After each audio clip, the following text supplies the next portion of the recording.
it is so difficult to be in a room of people and still be invisible.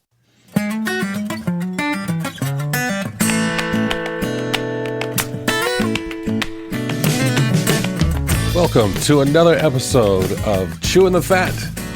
I am your host, Big Rob. I want to say thank you so much for everyone for the love and the outpouring of support for the podcast as we launched our last week. It's really been overwhelming. So thank you so much. Also, I'm so excited about our guest this week. She is an educator, a fierce friend and confidant, and a strong, strong Black woman. I'm excited to welcome Cheronda Harris to the show. Well, thank you, Rob. Thank you so much. Such an amazing intro. I feel like I, need to hear that a couple more times, maybe 2 or 3 times a day for the rest of my life. Thank you so much. It was so awesome. All right. I'll tell you what I'll do is I'll edit out that little part there, and then I'll create you like a ringtone or something. So like when I call you, that'll be the ringtone that goes off when I call. How about that? That work? I'll be expectant of that. Thank you so very much for that idea. I will certainly be awaiting that ringtone. Thank you. So Cheronda, how are you doing? Oh, Big Rob, I am doing well. I am. I'm a little tired these days, but it's a good tired. Things are moving. We're getting back to better. I won't say back to normal. I don't think that we will ever see our sense of what normal was in 2019. I don't think we'll see that again. So I'm choosing to think about it in terms of getting back to better. And so things are changing. This school term, I taught virtually. I taught face-to-face. I did hybrid. So it was just a lot. And so my classroom moved this summer. So I went in today to get all of that kind of taken care of, moving all of my things to a new place. So again, a little tired, but really, really a good tired. It's a mobile tired, if that makes sense, moving toward a particular goal. And so it's happening. And you know how it is when you have a million things to do and you think you've done 500,000, and then you lay down in bed at night and you're like, oh, yeah, there's another 500,000 that I neglected to even put on the list. So that's where I am right now. But even that's a good thing because, that means cognitively I'm still ticking. So there's that. That's good. That's good. You know, and it is so weird to just think that, really it's like, with all that went on last year, just that there was a whole year in between, now and the last time that folks really did stuff that you have to take into account for. It's just crazy. Certainly. There were many atrocities and horrific things that transpired as a result of a global pandemic. I honestly never thought in my lifetime that I would even live through anything like that. Right. Think about going to school as a child and hearing about learning about the bubonic plague or things of that nature. Yeah. Never thinking or dreaming for one moment that you might experience anything, that even comes close to that. That's just, it's almost as if history kind of lifted itself off of the pages of the history book and kind of sat with us. And so that's been, that has been crazy. But I would be remiss if I didn't even acknowledge the fact that there have been some wonderful things that have come out of this pandemic. I think we live life just assuming that everything is going to be okay. And if the pandemic did nothing else, it made us slow down. Oh, yeah, absolutely. It, for some of us, it allowed us to get really, really close or get closer to our loved ones in a way that we hadn't. Yeah. And then even the separation of families has somehow, and I know it's oxymoronic, but it's drawn us closer. It's something to be said about wanting to see someone and not really being able to see them, or wanting to hug them and not being able to wrap your arms around them. So you get really creative in how you let those that you love know that you love them. Oh yeah. And so those have been some great things. And I just really have to say, so I have an almost 16-year-old, and as if it wasn't enough to go through a global pandemic, she got her first boyfriend and her first heartbreak during this time. And just to be able to, and I know, we can talk about puppy love and that sort of thing, but just to be able to sit with her in her feelings and to be able to talk it out, knowing that I needed to, number one, validate her feelings. But, and say things like, babe, I know how that feels, and of course we know it happens, but more likely than not, the first guy or first girl you ever date is not going to be the person that you ultimately end up sharing your life with. But it doesn't feel that way to a 15-year-old. And it certainly doesn't feel that way to an isolated 15-year-old in the middle of a pandemic. So being able to be there to wipe tears and to, have her just say, Mommy, I just need you right now. Yeah. Can I climb in bed with you? To just be able to do those things, knowing that I didn't have to run out. Yeah. Number one, because I couldn't, but run out to go across town to clock into a job or, that sort of thing. It really, really brought us closer. And I pride myself on that because I know, Big Rob, that I'm adopted. And the person who adopted me was older, and we had a wonderful relationship. But there were just some things we just didn't talk about. Right. I can remember her saying, "Oh, don't worry about that boy," that sort of thing. And I know she didn't mean to invalidate my feelings, but it didn't take the hurt that I felt away. So in that moment, when my daughter went through that, it felt really good to really honestly be there and be present with her.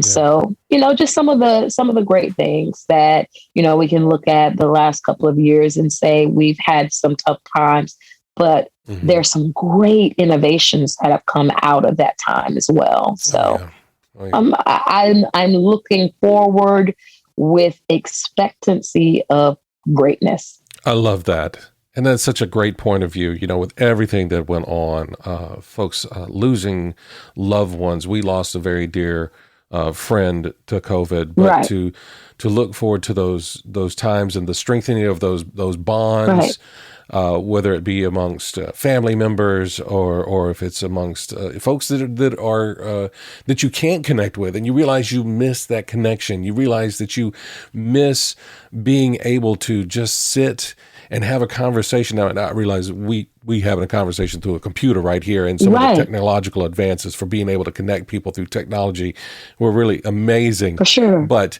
to be able to just sit and have that conversation with someone and share the same atmosphere with them, it just it hits a little different, Oh, for sure. Do you remember, this is crazy, but we certainly were in the middle of the pandemic, and I was driving down the street and I saw you. And I passed you and I went around the corner, came back around, parked jumped out of the car because I was like, oh my goodness, this is Big Rob. And I think I probably was already talking by the time I got to you, saying, I am so sorry. I am going to hug you. It's just going to have to happen. I love you.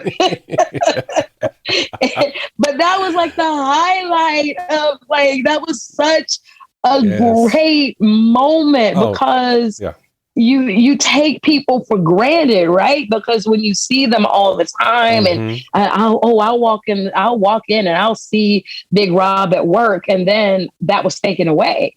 Right. And it's like, wait a minute.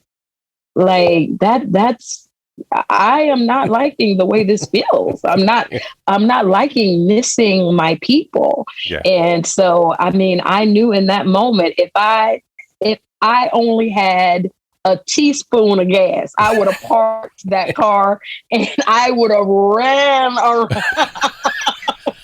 I would run around the corner if I had to. I would have been out of breath. But I was not going to miss that opportunity to touch you and reach out and give you a hug. Like I couldn't pass it up. Well, and I certainly do appreciate it. Let me tell you, it was the highlight of my day as well. Because again, being in the middle of that, you see people, when you're going out and you got to do your grocery shopping and, but you're not engaging with people. It's not like seeing people that you want to see. You know what I mean? So having that someone you have a relationship with, someone that you love, and being able to see them and hug them, and you haven't been able to do that in like months, So yeah, it was definitely the highlight of my day for me too. And I mean, I ain't gonna lie. I mean, it feels kind of special to have somebody drive around the block and come back and see. It's like, hey, I saw you. I want to give you a hug. So I mean, that was just that. It just meant so much to me to have you even do that. So. Well, thanks for not thinking I was a maniacal, crazed woman running towards you. Because well, you didn't say you didn't think that, but thank you for accepting me. I'll put it that way. Thank you for accepting me. Of course. How could I not? I mean, plus, let's face it, the retribution of a spurned Cheronda, that's nothing to be taken lightly at all. Correct.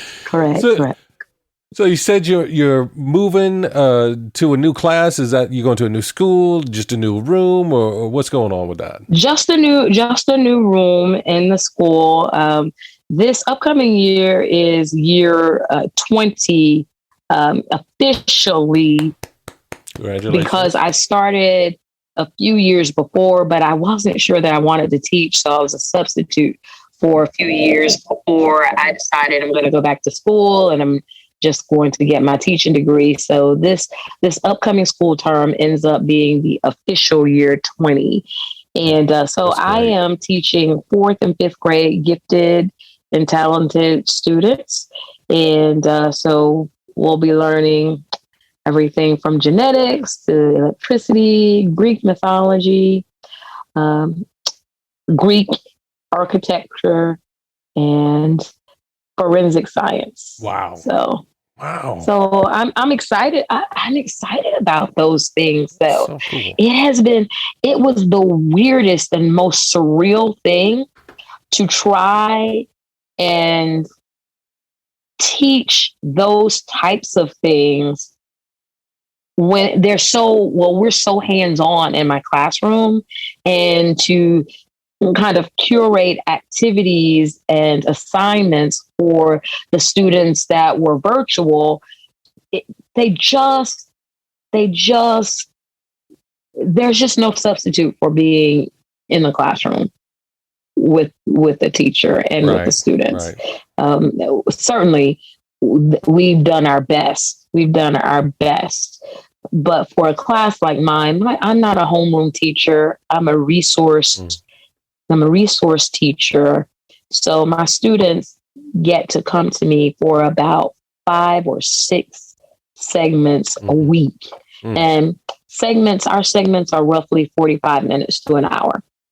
Okay. So my time with them is so precious. So we cut away the fluff and we just get right into the meat of it. But having to figure out how to get my virtual students to get to the meat of it.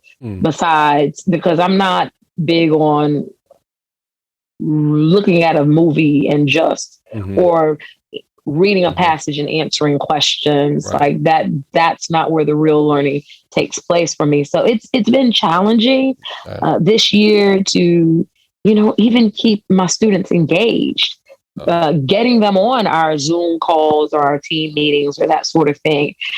So this upcoming school term, I am again hopeful that we, really take everything that we've learned. Now, let me tell you, when we started with this pandemic, when we went home the first time, we did not have, at least my county did not have anything in place for virtual learning.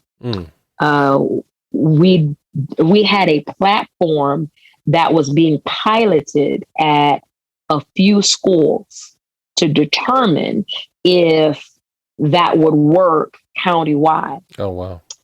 And the thought process was, we're going to let this pilot program run. And then in December, we will kind of start rolling out training for everyone else. Well, in March, we were at home. And that's when we started rolling out this program. And so I don't know that teachers have gotten, I don't want to say a pat on the back, but for a number of teachers, we were building the plane as we were flying it. This new program that we didn't know, all of a sudden we were asked to not only go through the training modules, but get assignments in and, do all of these things that we'd not done before. But guess what? Now we've done them. Right. And so I can't wait to see what that looks like now that we have this under our belt. How are we going to use it? And I hope that we really use it in a really, really positive way. And I'm hopeful, maybe even one-to-one district-wide would be wonderful. I've heard that, we may do something like that. If we do, great. I'm just excited about what it could be. So there's that. But I do teach 4th and 5th grade gifted and talented students. And I have taught kinder through 6th grade. Yeah. And you talk about virtual learning, and it's like wrangling cats in the classroom with them. I can't imagine trying to keep everybody's attention when they're trying to communicate through a screen and all the stuff that they may have in their room that distracts them, or cousins or brothers or moms and dads that are working, from home remotely too, and they're trying to learn. I can't imagine that type of distraction. But me personally, I've seen your classes and I know how hands-on you are with your instructions. And me being a kinesthetic learner, I learn so much better being able to actually be doing something while I'm receiving this lesson or practicing this experiment or whatever. So I think it's just going to be phenomenal. And hopefully those learns that we were able to get through the virtual stuff can meld somehow with the in-class stuff and be able to take it to that next level so that the kids will be able to learn even more efficiently now. That's really great that you had that opportunity and overcome it, and it's given you new tools in your quiver to be able to take back to the class. I am absolutely hopeful. I'll tell you, we also we can't negate the fact that our babies, these students, are inundated with images, fast moving images from their cell phones, from the games that they play. So that's all the time. And so we've got to be able to adapt our classrooms in a way that fits their learning style while also giving them the tools to be able to, okay, now I must sit and listen. I'm not putting a ceiling on what could happen as far as how far we could take this and how it can simply allow us to innovate in the classroom all the more. So that's what I'm looking forward to. Does that mean, that I record a classroom session so that a student who is ill gets the benefit of the instruction, maybe not the hands-on piece, but gets the very same thing that everyone else says? I don't know. But I'm excited about it and really willing to do honestly whatever it takes to make it happen. Yeah. And I can't applaud you enough as an educator and as all educators out there for the vastness of the amount of work that you had to do to make sure that there was like a platform for kids to continue to be able to learn in whatever type of environment that they're going to be in. Whether it's virtual or in class or hybrid or whatever. I mean, I just cannot applaud you enough for making sure that they're going to have the tools to continue to learn. Thank you. And even now, as in today, history being made that Juneteenth is now a federal holiday that has been recognized as a federal holiday. That is amazing. That the history has continued to be written, and that's a lesson that is going to have to be taught, where the message finally got to Texas, from 1863. It took 2 years to get down to Texas. 1865. Yeah. Well, see, it's not in the history books. And it certainly wasn't in any of the history books that, we studied when we were in grade school. And so what we know historically is that the Emancipation Proclamation, January 1st, 1863, Abraham Lincoln, it freed slaves. Well, that message just simply did not get to Texas.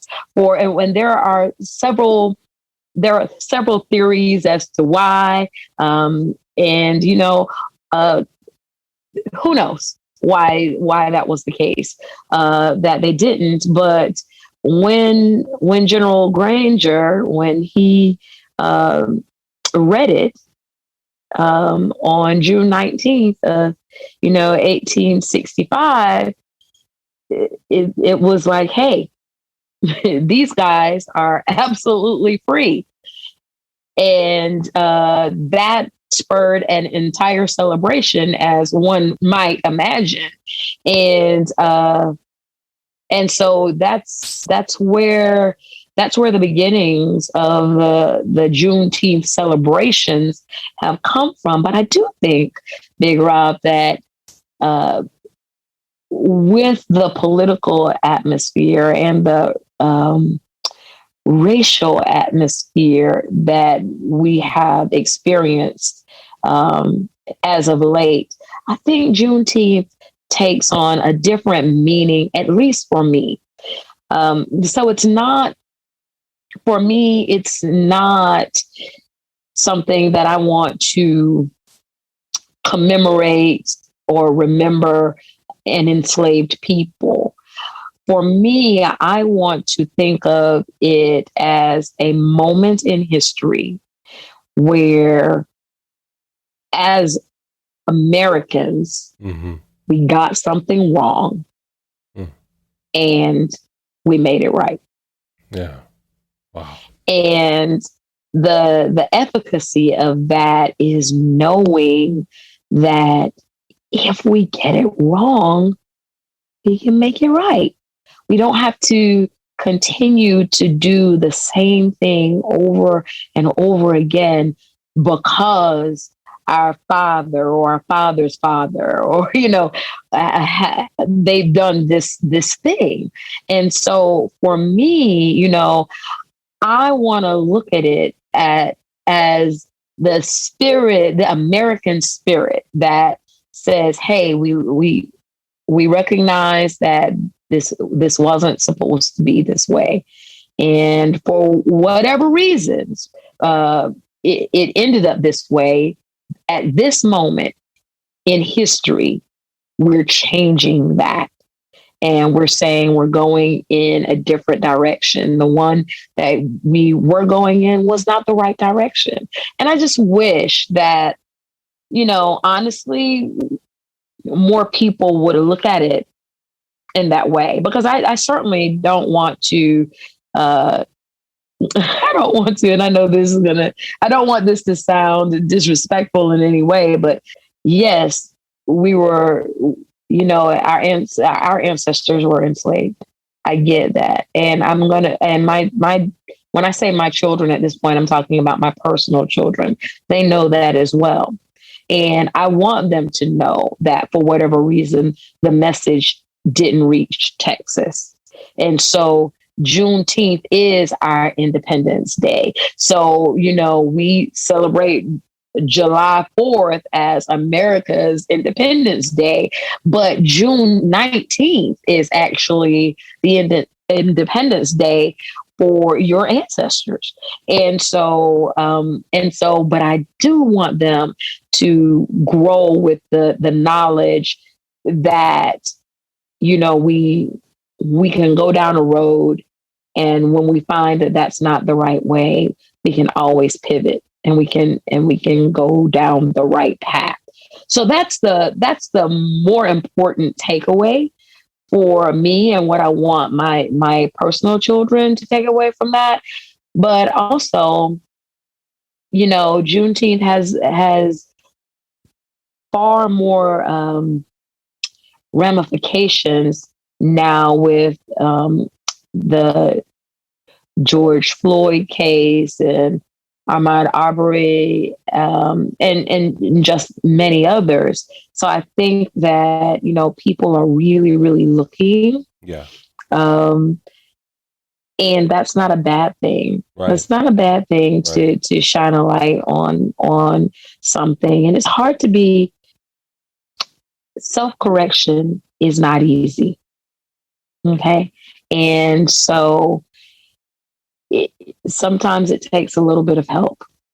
And so I'm hopeful that with everything that has gone on, that, we can continue to come together. And I say we because, Big Rob, I know for a fact that you have had my back, mm-hmm. as well as countless others in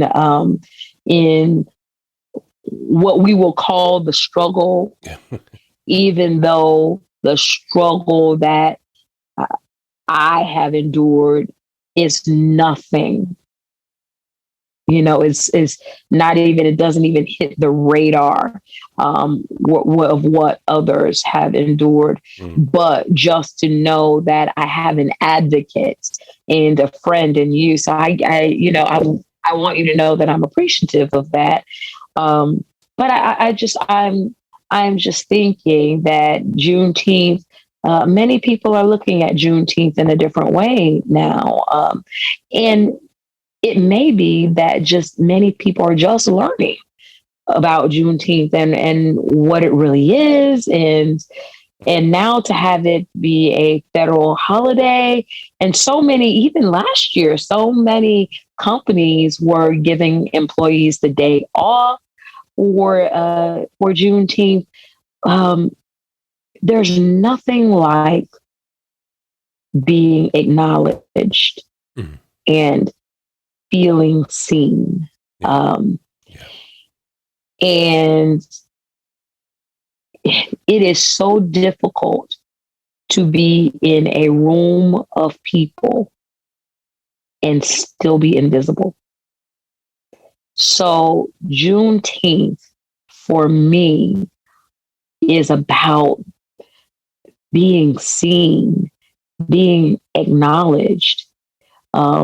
Again, saying that this was something that transpired and we didn't get it right. So we're changing it. And now to have that day commemorated on a federal level is just, it is, for me, It is more than pen to paper, signing into a law. It is, I see you. I acknowledge what your ancestors went through. And maybe I won't go as far as to say it is an apology of sorts. But what I will say is there's always a starting point. Right. And you got to start somewhere. Mm-hmm. And so, recognizing Juneteenth is extremely important, extremely important. But I wouldn't want it to just be Juneteenth that is being recognized, because there are many cultures that are unseen, right? And so today, or this moment in history, is a starting point. That's the way I choose to look at it, is a starting point for us moving towards better, in a place where there's been so much bad. There's been some, and I'm not even talking about 1865 and 1863. I'm talking about 2020 and 2021. There's been so much bad, but we can't allow that. Darkness can never overtake the light.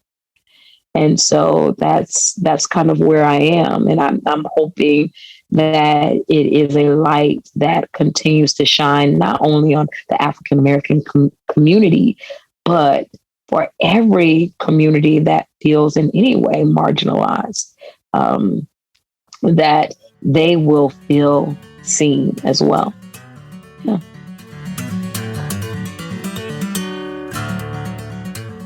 Okay, Cheronda. So now we've come to the time of the show where we dive a little bit deeper.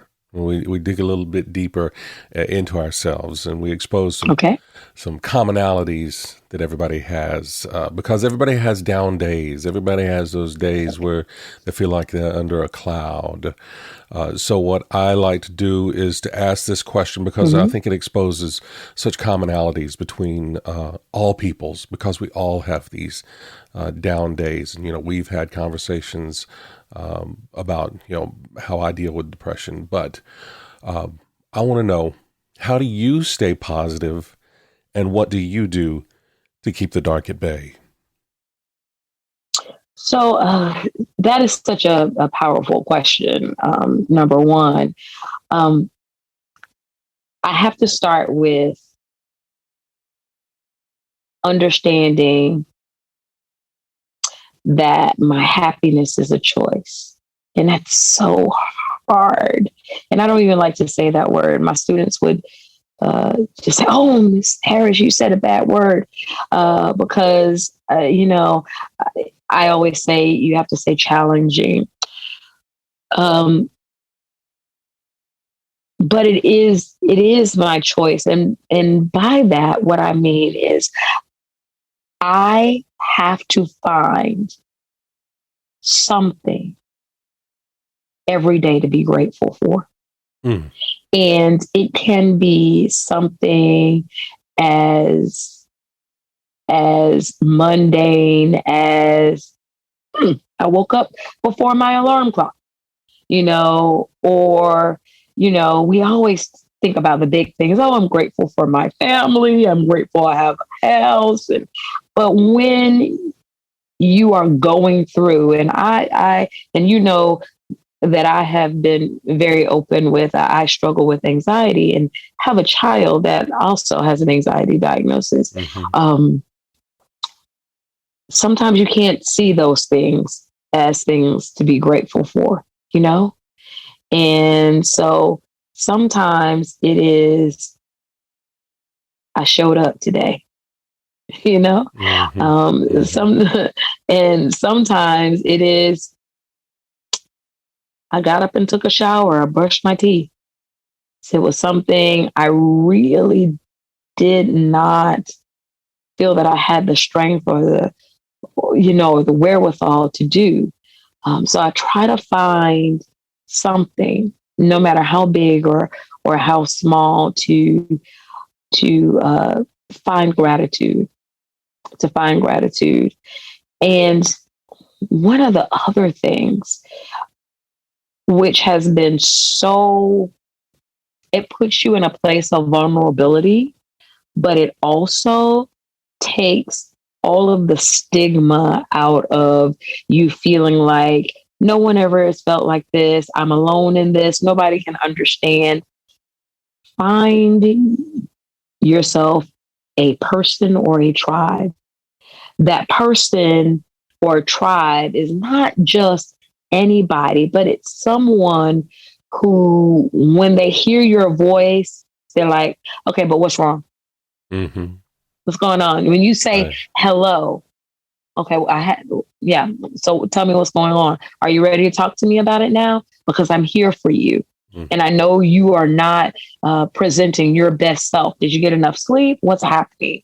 And I even had this conversation with a dear friend. I said, people, when they ask you, when they say hello, how are you? People have already gone on. They've already decided in their heads that you've said, I'm fine, I'm doing well, everything's great. So they are so far gone by the time that you answer, they've already heard your answer in their head. So nobody has time to know or to understand that, or to even want to hear, I'm not okay. All right. And I was telling my friend, I said, but the reality is I've just not been okay. And I don't feel like I have anyone that I can tell that to and it be okay, and that to be okay in and of itself. And she said, well, that's where you're wrong, because I call you every day and I know that I know what you're feeling. And without being intrusive, by asking, okay, well, are you feeling better today? I just keep in contact with you. And I'll say things like, oh, girl, well, what are you eating for lunch? That's my way of making sure that you are practicing some sort of self-care. And I thought, oh my goodness, like, how sneaky of you, but also thank you because thank you for knowing that, I may tell, and here's the other thing, Big Rob, I may absolutely say, I'm doing fine and I'm dying on the inside, Yeah. So to have a tribe or a person that you can 100% be honest with and be vulnerable with, it means everything.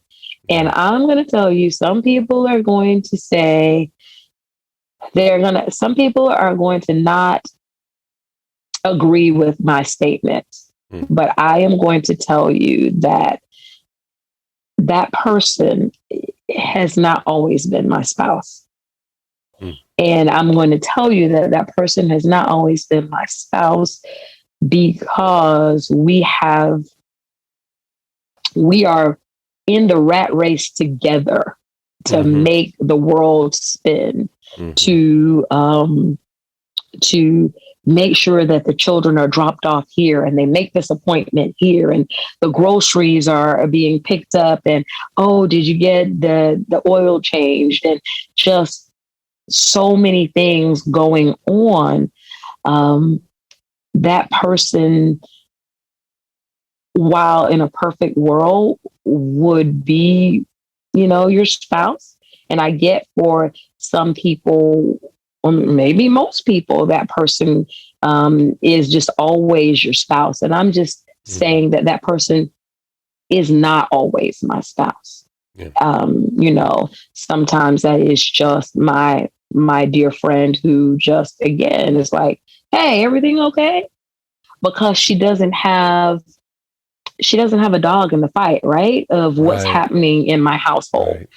And so, so she doesn't have to worry about, what bill needs to get paid and that sort of thing. And I think that's the work that we're doing over here. And it's not that we don't love each other or we're not caring for each other. We are just all trying to make our world spin. And so sometimes we get busy even with the people that we should be able to slow down with. Sometimes. Does that make sense at all? Oh, it absolutely makes sense. Because it's sometimes it's more like a business partnership, right? Than like a romantical type of partnership. Because, like you said, you've got the schedule. You got to keep the kids on schedule. You got to make sure the bills are paid and everything's provided for. And sometimes the relational, the intimacy, that stuff doesn't make it to the schedule, right? Right. So yeah, no, it makes absolute perfect sense. And that's why having your friend, right, who your life is what she's invested in, and for you to know that she's there to make sure that you feel heard, and that you feel, validated and in basically like a judgment-free zone, that she's not judgmental against you. She's there that you have someone to talk to, that you have that sounding board. Right. Without judgment, without judgment and the ability to just simply be vulnerable. Listen, the reality is I was working from home last Friday, got a call, and this person on the other end of the phone said some of the nastiest things that you would ever imagine, to the point where I hung up and I notified a manager, and they said, "Okay, Cheronda, just put yourself in our training mode and don't take any more calls tonight." And I did that, and afterwards, I got up, left my little home office, and walked right into my husband, told him, and just simply bawled, just cried. So I don't want it to seem as though, me saying that, that person is not always my husband. I don't want it to seem as though, he's not available for me. I think we are both doing the same thing. I think we're both trying to keep as many balls in the air as we can. And so we're like, okay, you good? Okay, you look like you're doing good. Okay, all right. Did you meet that deadline? Okay, well, I'm going to go this way. You go this way. We'll meet in the middle. Do you know that sort of thing? And while you're trying to get all of that done, you still sometimes walk away feeling like, man, anybody ask me how I'm feeling today? Wow. and for the record, did I ask anybody? To be fair, it's just like, wow. So life can be very overwhelming in that way. But, find your tribe, find something to be grateful for every day. It doesn't have to be a large thing. The fact that you open your eyes in the morning is something to be grateful for, because the world needs you. And just personally, I absolutely need my Big Rob. People call you Big Rob on the show, but Big Rob is my honey-do. If there is anything that I don't understand, I will text Rob, and I'll to keep the doldrums away, to keep the depression away. I really think everybody needs to find themselves a Big Rob, because it does it for me. It just does it. And I mean, just because you're being very transparent here, there are some people that I will squarely fight. for you, you know. I appreciate And, that. you know, I won't name a name of a person who used to live here but now lives in Philadelphia, but she knows who she is. And if she's listening, just know that she sneaked into town and she had a meal with Big Rob, knowing that should not have happened on my watch. And then let me tell you what else she did.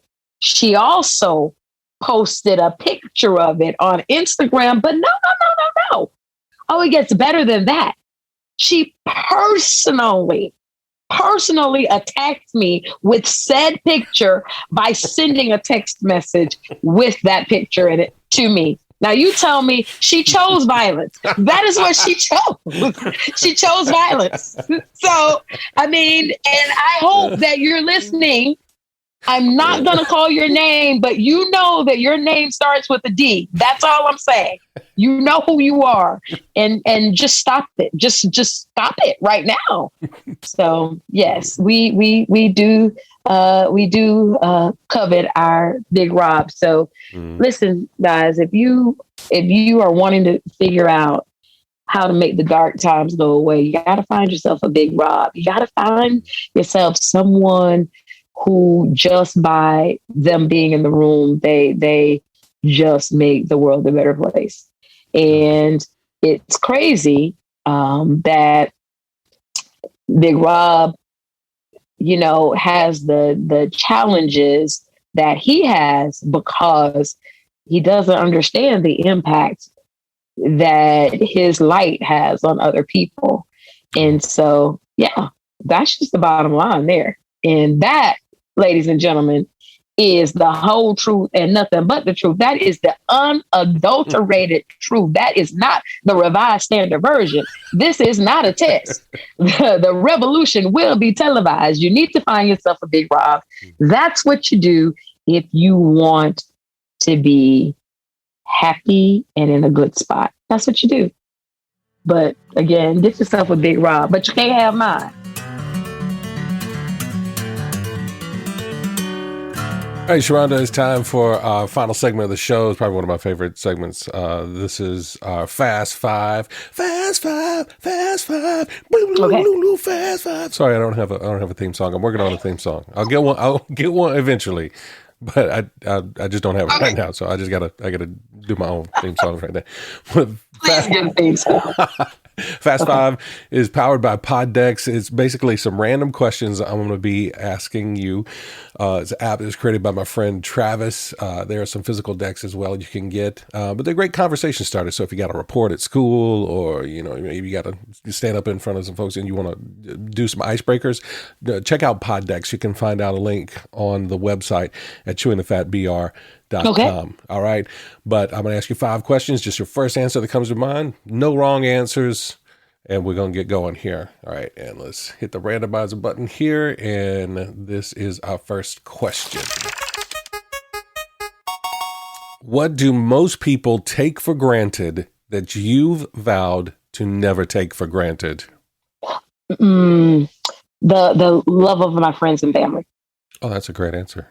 That's a great answer. Okay, I would have said health, but I am currently not dieting or anything like that, so I didn't want to feel hypocritical. So there's that. But it's up there. But yes, go with my first answer. All right, next question. All right. Question number 2. What do you need more of in your life? Ooh, what do I need more of in my life? I'm going to go with more positivity, more people around me that are willing to, see the glass as half full, so that in those moments where I really get in my head or get down, that I will have a constant reminder of all of my blessings. Yeah. I used to say that I was like one of those, glass half full type people, but I modified it now. Now I like to say, ain't you glad you got a glass?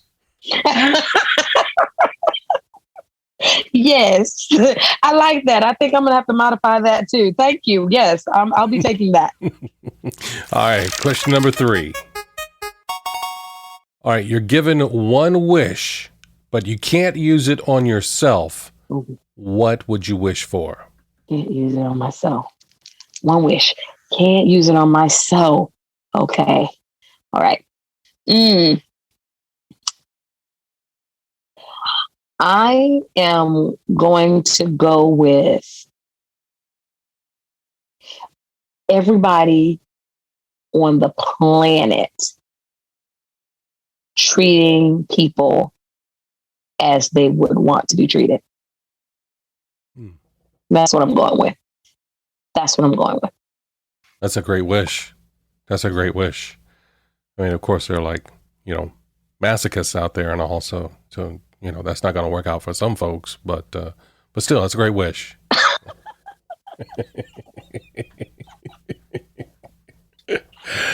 Ooh. Oh my gosh. Okay. I didn't do so well on that one. Okay. No, you did fine. You did fine. This is not a test. There are no wrong answers. Okay? Listen, I'm a teacher. This is a test. That wasn't a great answer. And we acknowledge that, and we're going to move forward because we're going to have another chance to get it right. Okay. All right. Question number 4. All right. I'm ready now. Are you OCD about anything? Oh gosh, everything. Am I OCD about anything?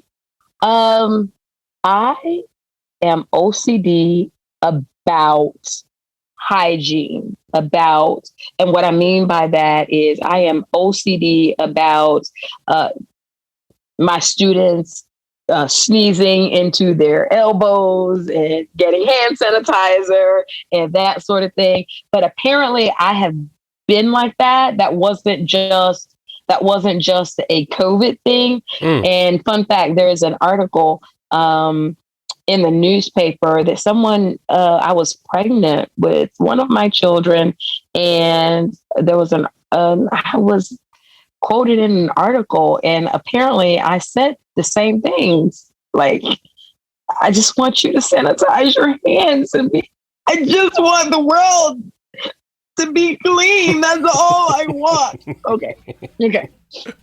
All right. Final one. Back in high school, what would be the strangest thing someone could find in your locker? The strangest thing that someone would find in my locker in high school was my lunchbox. And I'm going to tell you why. Because my lunchbox was the head of Mickey Mouse. It had the ears. It was black. It had the nose. It was... So like a 3-dimensional head. Literally the head of Mickey Mouse. I begged for this lunchbox, and my mom bought it from me from Sears. This is crazy.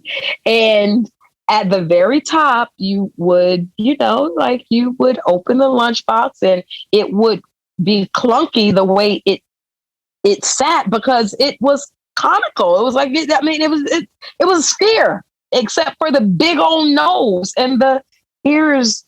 Okay, I missed that lunchbox. I hadn't thought of that in quite some time. But yes, my Mickey Mouse head lunchbox.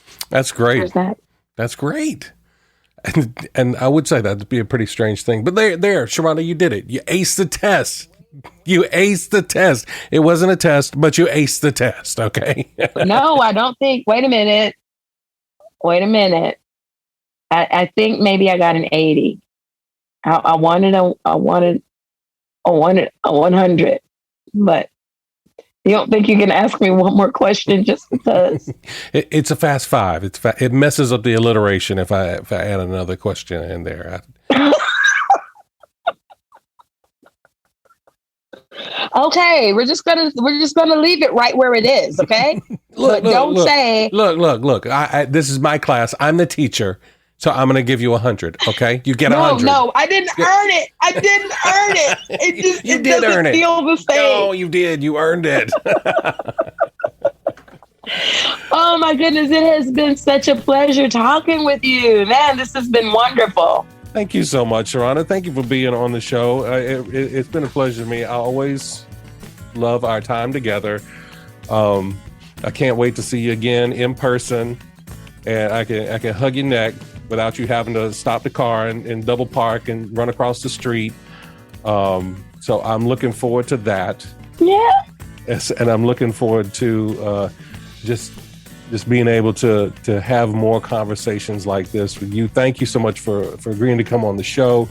I know you said you didn't care if people look at your socials and stuff like that, but A Beautiful Soul Speaks is your Instagram handle. It's A_beautiful_soul_speaks. I love the quotes and the reposts that you put up there. They are very inspirational to me. So I want you folks to be able to get a little of that light that you shine as well. Oh, folks want to check out Cheronda, you can find it on there. Yeah, honey, come on out, honey. I am just out here putting out things that I just want to remember. I need to go back and look at those things and remember who I am and what I am called to be and how to make it through. So if any of what I have out there resonates with you, then that's great. I'm excited about that. So yeah. Well, thank you so so much. Wait, I'm going to be Instagram famous. That's what's going to happen.